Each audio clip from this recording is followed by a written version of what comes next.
Glory to God. இயேசுங்கிறவர் ஒரு வார்த்தை சொன்னா போதுமாம், எப்பேற்பட்ட பிசாசும் ஓடுமாம் என்று நிறைய பேர் சொல்லி கேள்விப்பட்டு என் மகளை குணமாக்கும் என்று சொல்லி அவர் பின்னாடியே போய்கிட்டு இருந்தேன். அவர் காக்க வைத்து கொண்டே இருப்பதில் எனக்கு கொடுக்க விருப்பமில்லையோன்னு நினைச்சேன். பிள்ளைகளின் அப்பத்தை நாய்க்கு போடுறது நல்லதல்ல என்று சொன்னார். நானோ மேஜையிலிருந்து விழும் துணிக்கைகளை நாய்க்குட்டிகள் சாப்பிடுமே என்று சொன்னவுடன் அவர் ஆச்சரியப்பட்டு உன் விசுவாசத்தின்படியே ஆகட்டும் என்று சொன்னவுடன் என் மகள் பரிபூரணமாய் குணமானாள்.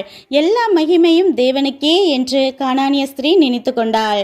புறஜாதி பெண்ணாய் இருந்தும் தன் பிள்ளைக்காக இயேசுவின் முன் நின்றே சாதிக்க முடியும் என்றால் இயேசுவின் இரத்தத்தால் கழுவப்பட்டு அவருடைய சொந்த பிள்ளைகளான நமக்கு அற்புதம் செய்வது எவ்வளவு நிச்சயம்.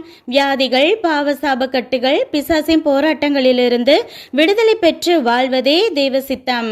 மருத்துவரிடம் கியூலேயே நின்று மனித பலம் ஞானத்தின் மேலேயே முழு நம்பிக்கை வைக்காமல் தேவ சமூகத்தை முழங்காலில் நின்று முழு விடுதலை பெற்றுக்கொள்வோமே.